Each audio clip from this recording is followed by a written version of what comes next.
Et nous laissons tout de suite la parole au premier groupe. On commence. Ouais, ouais, je veux bien. Donc, notre premier groupe, ce premier groupe s'est intéressé à un jeu de données des archives nationales.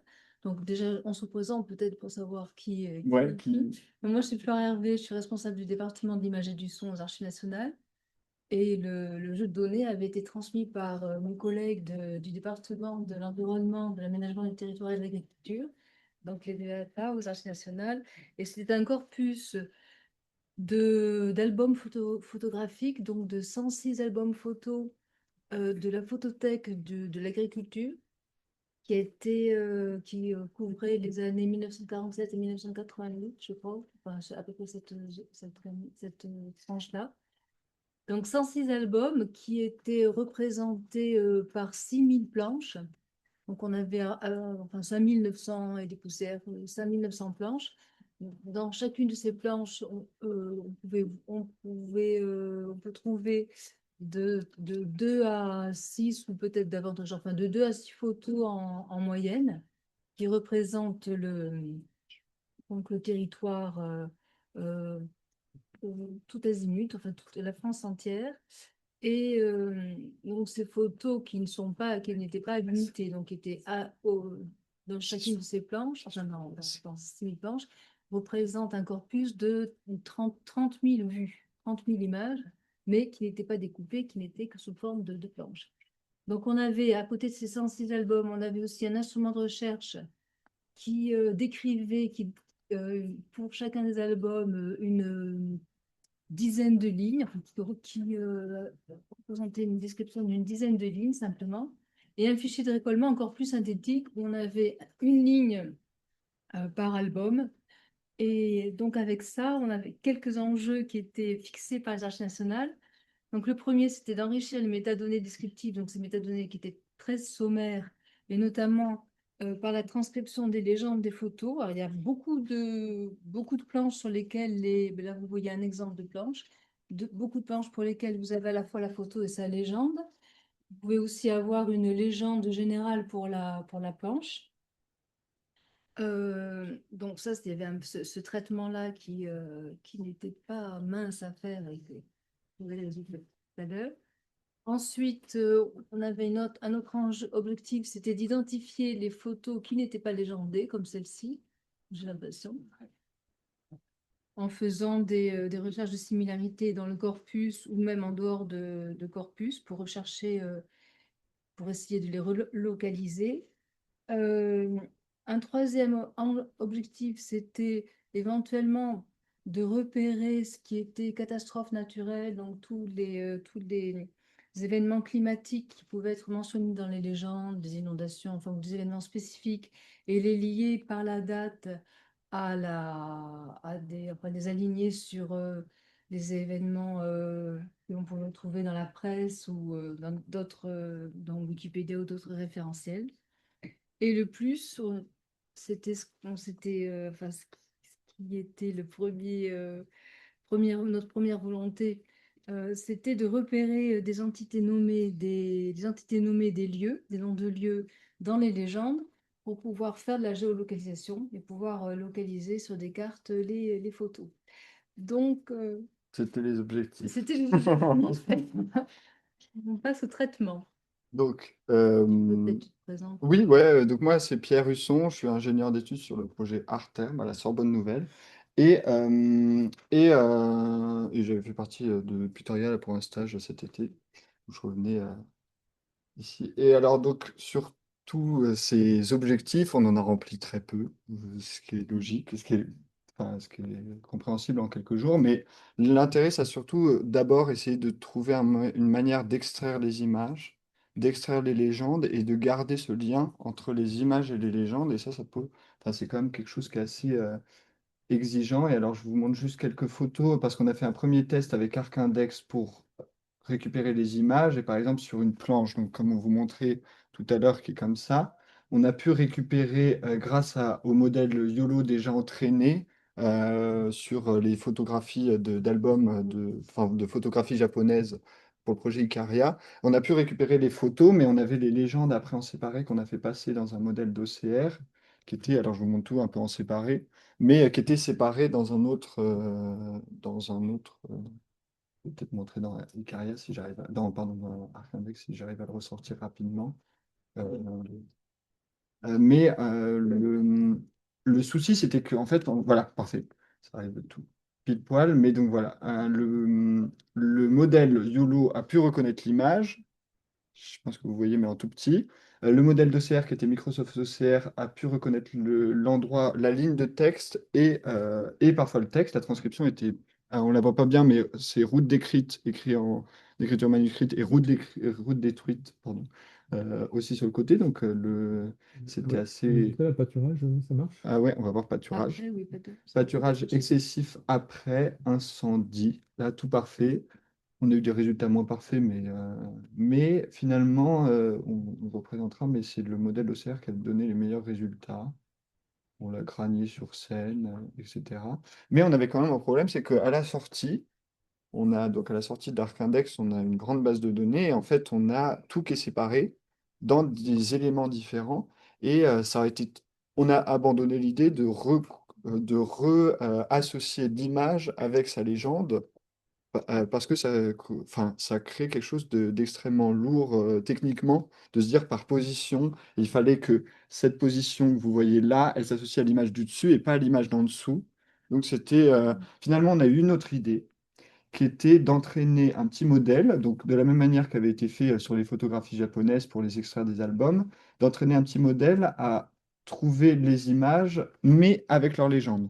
Donc là, je vais vous montrer directement la sortie, mais en fait, c'est assez, je vais mettre plus grand si on voit rien, mais c'est assez chouette parce que ça permettait d'avoir l'image et la légende avec. Et comme ça, on pouvait passer le modèle d'OCR juste sur cette image-là, et on avait déjà la photographie avec.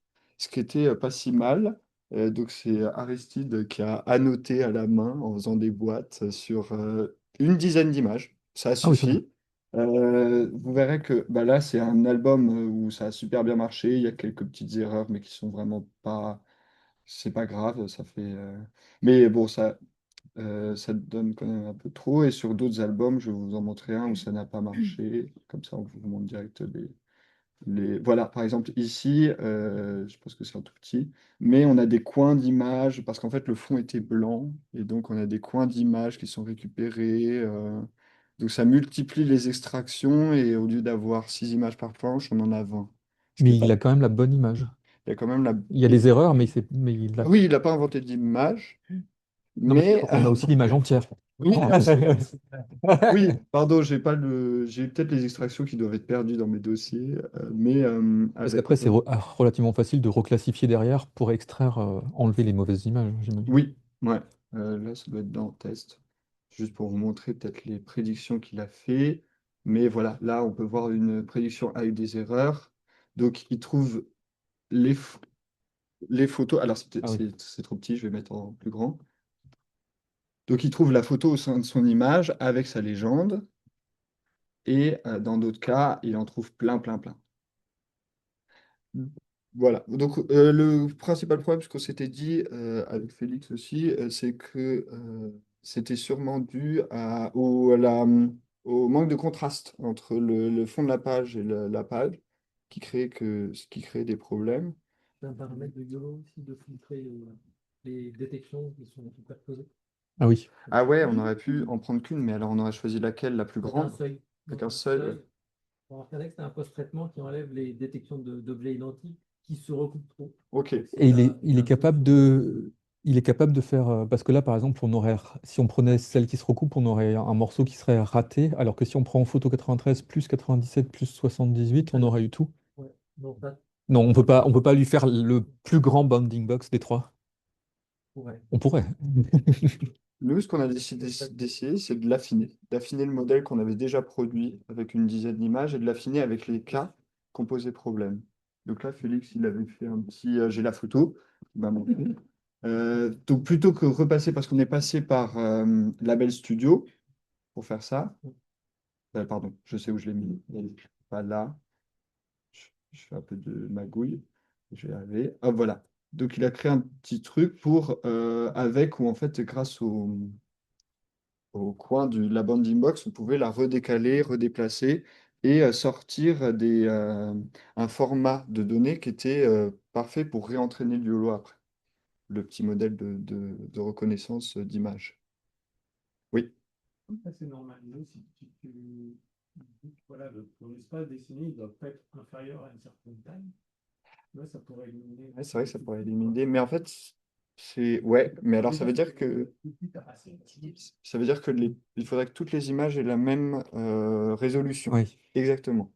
Et ce qui serait possible, mais il faudrait se dire, il faudrait vérifier que toutes les images aient la même résolution et appliquer Ça ce peut se faire point-là. en ratio de l'image aussi après. Ouais, au ratio d'image. Mais oui, enfin, de toute façon, des C'est ça. pistes d'amélioration, il y en a Mm. plein hein, pour l'extraction d'images. Il va falloir très, très normalisé. Vraiment. Mais ouais, ça serait Des une... fois, le collage n'est pas Mm. Mm. Après, il y en a des beaucoup plus aléatoires que ça, des planches, hein. Ouais, Il y en a avec les images qui sont beaucoup moins alignées, plus en quinconce et avec des formats d'images un peu différents. peut-être vous le Donc ouais, là, l'idée, c'était un peu justement, il y a eu la première annotation avec 10 images, on a vu les cas où ça plantait carrément. L'idée, ça a été de repartir du YOLO qui avait été entraîné et de prendre après des cas qui étaient particulièrement mauvais pour venir faire à nouveau quelques annotations et le réentraîner. Ouais, Enfin, ce qu'il faut retenir un peu de cette histoire, c'est que oui, quand même, affiner un YOLO, ça se fait super facilement. Ouais. Genre sans trop besoin de coût matériel ou trop besoin d'annotation. Enfin, en tout cas, en monoclasse, comme on a fait, ça se faisait très bien. Et voilà, là, l'idée, c'était d'avoir juste un mini utilitaire qui permet d'extraire très rapidement des planches d'images, comme en fait, c'est un cas qui est revenu assez souvent, qui était déjà là l'année dernière, qui revient un peu cette année sur le fait d'extraire des images. Donc, voilà, c'était Mm. un Une mini dizaine, chantier, quoi. ouais, c'est ça. Une dizaine d'annotations suffisent pour une classe. Donc ça va ça va très vite. Et là, en fait, on avait un script tout prêt qui était déjà sur Google Colab. Et comme ça, on peut utiliser les GPU de Google. Et pour faire un... Parce qu'en fait, pour l'entraînement, je pense qu'en local, c'est possible. Juste que ça aurait été un peu, pour la machine, un peu lourd. Et, euh, et là, sur les GPU de Google, ça prend. Donc, ils mettent à disposition gratuitement. Et ça prend une trentaine de secondes, peut-être une minute ou deux à entraîner le maximum. Enfin, vraiment très peu de temps. Et sur une cinquantaine, enfin, c'était 50 époques. Et, euh, et ça va très vite, quoi. Voilà, je crois qu'on peut parler de. Toi, un truc utile, tu as quand même aussi un script du coup, qui permet de passer de la sortie ArcIndex à des images extraites. Ah ouais, mais il est pas. Oui, oui, si. Oui. Pardon. Parce que, Il- ça fait partie des trucs utiles aussi quand même de ce hackathon, c'est de créer des méthodologies, on peut utiliser les outils un peu entre eux. Et du coup, notamment, Pierre était parti de la sortie ArcIndex qui n'était pas forcément hyper facilement exploitable pour repartir Ouais. des images. Et il a fait un petit script qui, à partir de cette sortie, permet d'extraire les images et les labels associés, quoi. C'est le genre de trucs qui, je pense, peuvent être utiles à être réutilisés par la suite Euh, dans nos différentes explorations. C'est la sortie de BigQuery. non, alors c'est pour ça il est amélioré parce que c'est donc de la sortie, à partir de la sortie SQLite, Ouais. j'ai récupéré la table éléments et je fais à partir de la table éléments qui est un CSV. Mais il y aurait juste une étape de plus dans le script, de lui dire ne prends pas juste le CSV de sortie, mais prends la table éléments dans le fichier SQLite. Et je pense que c'est possible. Et par contre, il les extrait directement, en lui donnant le dossier image. Et voilà. Ouais. Et t'extrais les images. J'extrais les images, Ouais. ouais. Et par contre, un peu de manière, donc ça extrait avec juste, j'ai rajouté crop numéro 1, Ouais. et ça pose un peu problème parce que ça prend à la fois texte texte, pardon, donc les zones de texte et les zones de photographie. Et donc je voulais faire, mais bon, pas eu trop le temps de revenir là-dessus. Et puis en fait, on s'est dit aussi que si on voulait réentraîner le modèle, c'est un peu plus facile avec des scripts déjà prêts. Et ça, ce serait intéressant d'aller un peu plus loin, ouais. Et non, parce qu'il y avait un point qui posait un peu problème, c'est que donc chaque photographie, donc dans ArcIndex à la sortie, c'est chaque élément et a son propre nom, mais qui n'est pas le nom du fichier d'image auquel elle appartient. Et ce lien, il fallait le recréer à partir d'une espèce de clé qui donne le lien entre toutes les images et tous les éléments qui appartiennent à la même image. Donc tous les fragments d'image sont reliés par une clé au fichier originel. Donc il a fallu recréer ce point-là, mais bon, voilà. c'est possible, ça se fait assez facilement. Et juste qu'il faudra améliorer et le rendre un peu plus robuste, je pense. On peut parler de type d'extraction de texte avec, Alors, du coup, en parallèle, on a aussi essayé du coup d'extraire du texte, en fait, je l'ai trouvé Ouais. Euh, on a essayé du coup d'utiliser les API en fait de Mistral AI pour extraire le texte des images qu'on avait extraites du coup des planches, avec un petit script qu'on a fait aussi avec l'aide de Damien. On a fait du coup on a utilisé les API pardon, de Mistral pour ça. Sauf que ça n'a pas été très probant. Donc on a d'abord essayé sur une planche complète quand même, ce qu'on a vu. Le problème c'est qu'en fait l'intelligence artificielle prenait tout et considérait les images comme du texte. Du coup, on avait une sorte de suite de caractères complètement illisibles et quelques petits résultats, mais très peu fiables. Donc ensuite, on a essayé de récupérer directement à partir des légendes qui avaient été extraites du coup de notre travail précédent. Et donc là, on avait pareil c'est très comment il y a montagne qui arrivait bien à lire, mais à part ça, pas grand-chose. Et donc voilà, au final, ça fonctionne plutôt bien sur des documents directement tapuscrits, mais sinon, à part ça, c'était pas probant là-dessus. Désolé, j'arrive pas à voir les résultats, le Markdown est cassé. Sur les résultats, à part par montagne, Regarde, finalement. it was removed because it contains data that could pose a security risk. Bon, fallait pas que tu m'envoies ça. Mais juste Illustration ratée. raté de. Mais Montagne était bien lu, mais à part ça. en tout cas, ouais, d'essayer de construire un script par API qui vienne. Et l'avantage de l'API Mistral, c'est qu'elle est gratuite. Donc, elle marche pas. Bah, J'allais dire ça. oui, non, pardon. Elle est gratuite, oui. Elle marche pas, ouais. Mais non, c'est le Markdown en plus là qui ne marche pas. Je pense qu'il y avait des. Ouais, dans d'autres cas, ça pourrait être utile. Ouais, ça pourrait être utile. Ouais. Sur de l'OCR classique, oui, c'est plus l'HTR où elle a du mal. Mais l'OCR, et on a essayé l'OCR sur ce petit texte, du coup, pour voir, et il l'a rendu plutôt bien. Ouais. Donc Ouais. voilà. C'est C'est surtout. quelle limitation? On sait pas. Alors ça, on n'a pas eu. On n'a pas réussi à atteindre la limitation pour savoir. Je crois que les gens disaient que c'était soit 5 par 5 minute, ou 8? 8 par C'est pas ça que tu dis? Moi, je les ai 8 en une requête, hein, mais Ah oui. le quota lui-même par jour, je ne sais pas. On a aussi essayé de coupler du coup avec un prompt directement pour Ouais. préciser que c'était des textes en français, pour voir si jamais. En fait, sur Montagne, il y arrivait bien, d'autres étaient plutôt compliqués. Il y avait aussi un mot en anglais, je sais plus lequel, mais qui, dans le résultat. Non, Je crois que c'était Normandie, où il disait the pour le NO en fait. Et donc, on a essayé de le mettre en prompt en français, mais ça n'a pas été courant non plus à ce niveau-là. Moi, j'avais fait des tests directement dans des LLM pour, sur une image qui était un texte qui était un peu compliqué. Et finalement, des outils testés, donc il y avait Microsoft OCR, GPT-4, Claude, c'est les trois que j'étais. Et le chat, c'est Microsoft OCR qui s'en est le mieux sorti. Alors, il y a des erreurs, mais moins délirantes que qu'avec les autres d'IA. Mm. Finalement, on revient à l'étape de départ, puisque la première étape, ça a été de les mettre dans Microsoft OCR pour récupérer le texte. Et finalement, c'est celui qui a donné les meilleurs résultats et qu'on y revient.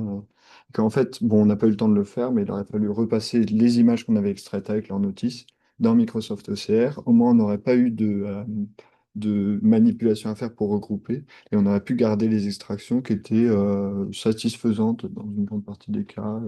Dans certains, il y avait quelques erreurs, mais je pense que ça nous aurait déjà donné un peu une idée de ce qu'il y avait dans les images. Et après, on aurait pu aller plus loin, mais bon. On a eu un grand souci, c'est que le dataset fait 50 gigas, ce qui a été, mine de rien, et qu'on aurait dû, en fait, la première chose qu'on aurait dû faire, et on n'a pas pris confiance, mais c'était de réduire la taille des images. Parce que tous les modèles d'intelligence artificielle qu'on utilise réduisent la taille des images au moment où on les utilise. Et certains, même, enfin, là, on est sur des 2000 pixels de large ou de haut et ils les réduisent à 640, ce qui fait que c'est une notion où parfois, je sais qu'on me souvent posé la question de est-ce qu'on a besoin d'images de bonne qualité pour des modèles d'intelligence artificielle? Et non, vraiment, on a besoin même presque le moins possible parce que ça sera le moins lourd pour travailler avec, puisque c'est des dizaines de milliers d'images, et ça prend de la place. Et après, le dernier petit test, c'était la recherche de similarité, donc directement dans Google Images, Google Lens. Et sur les deux tests qu'on a fait, on a trouvé les lieux assez facilement.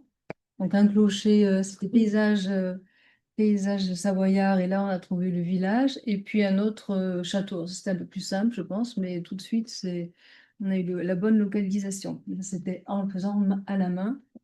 Ça suppose. Vous avez des cas où ça n'a pas marché aussi? Ouais. Même à la main Non, ouais, si. sur vos Bah, 5 ou 6 J'ai pas testé des endroits complètement improbables comme les Le gravier. rochers que vous avez présenté la dernière fois. Donc j'ai testé. Mais ce petit village avec simplement un mini clocher au milieu, bon, c'était quand même assez improbable qu'il le trouve. Et il a retrouvé tout de suite, presque avec le même angle de vue, donc avec facilité. Ça a bien marché. Ça aurait pu être une perspective, moi j'avais pensé, mais c'était très lourd à monter. C'était par exemple de se dire, on prend un département ou une zone enfin, géographique, on récupère toutes les images qu'on peut trouver sur Wikimedia Commons de villages qui sont dans cette zone et faire de la similarité, du matching, et se dire, ah bah pour des petits villages, on arrive à les retrouver. Mais en fait, techniquement, bah, il faut pas 2 jours, mais c'est une piste. C'est une piste en tout cas, parce que là, le Google Lens est capable de retrouver parce que c'est la plus grande base de données d'images du monde. Mais si on a besoin de faire un peu du particulier, on a intérêt à plutôt récupérer des données de qualité. Ouais, mais ça prend du temps et il faut réussir aussi à récupérer de cette manière les Ouais, images. surtout choper les données, ouais. Parce C'est ça. qu'après, Mm. l'implémentation technique, c'est pas si compliqué Non, que ça. le matching est Par contre, vraiment c'est facile. avoir la base. Ouais, c'est avoir la base. Et c'est un vrai enjeu, je pense.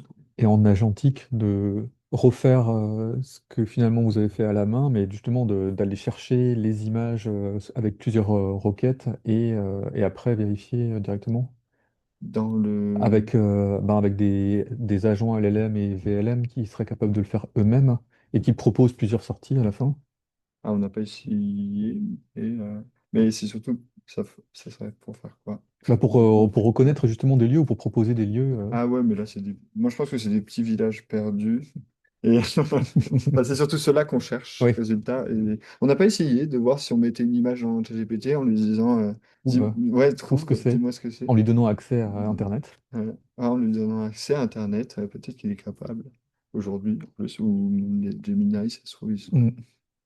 on ne sait pas. Non, on ne sait pas pour cette étape-là. Et voilà. Mais sinon, ce qu'il faut à peu près retenir, c'est que le processus de réentraîner des modèles de un YOLO sur une classe, c'est très facile et que ça peut se faire facilement. Et que ça peut être en fait une étape plus facile que de faire de la manipulation après pour essayer de retrouver des liens. Et c'était surtout ça un peu la conclusion qu'on a eue.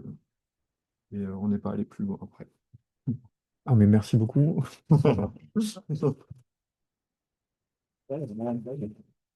Non, mais surtout, pour avoir fait quand même plusieurs projets où on avait des questions de images légendées, etc., et tous les problèmes techniques qu'on a eu face à ça, voir que là, en 3 jours, vous avez déjà quand même quelque chose qui est Ouais. super fonctionnel.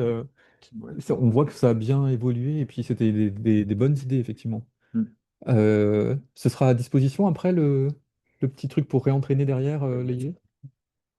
Ça peut être. Parce que moi, c'était un Jupyter Notebook que j'avais fait pour des stagiaires de seconde l'année dernière. Ils sont venus nous voir à l'INHA. Et donc, il est vraiment, on clique, il nous dit ce qu'il faut faire, on met les images dans enfin, on lui donne les images, il le met dans le bon dossier, il crée tous les paramètres pour l'entraînement, il entraîne et il sort toutes les données. Et même, il propose de tester sur d'autres images. Et donc, ça peut être quelque chose qui peut être mis à disposition. C'est sur un Google Colab, il est en. Et puis moi, la mini interface, je peux la brancher direct sur ton notebook. Ben ouais, même chose. Ah oui. Ouais, je pense. On ne peut pas entraîner dans Label Studio directement? Dans un des groupes, il y a Si. quelqu'un qui l'a fait. Si, alors ça serait très très chouette de brancher là au ML backend, là, enfin à leur machine learning backend. Mais moi, j'ai jamais réussi de toute ma vie. Quelqu'un? Et je sais pas si toi, Fantin, tu as déjà réussi. Ouais, et en fait, la documentation est tellement mauvaise que en fait, ou alors c'est nous qui sommes mauvais, mais on est vraiment enfin, et on avait fait en cours, je me rappelle l'an dernier avec Charlotte Vidal-Goren qui nous avait dit ne regardez pas la documentation. Enfin, apprenez à le faire, quoi. Et, vous trouvez des moyens, mais c'est vraiment. Toi, tu sais le faire, Marion, je pense que tu as déjà fait. de brancher le YOLO directement dans Label Studio. Et non, t'as jamais fait. Non. Ça, Elle a préféré faire sa propre solution parce que tellement c'était mal fichu. Mais Non, Arcadex, Ah, c'est vrai. maintenant, ouais, si, c'est plus facile. ça peut encore améliorer le processus. Ouais. Et c'est ça, je pense qu'il faut améliorer la documentation parce que on n'a pas encore bien compris comment lancer un processus de réentraînement. Ça pour le début 2020. Ok, super, super. Mais ouais, c'est possible. En tout cas, dans la studio, on l'a déjà vu faire. Moi, j'ai déjà vu faire, mais c'est vraiment. Shani fait ça. Ouais. Mais nous, avec Fantin, on a juste une journée.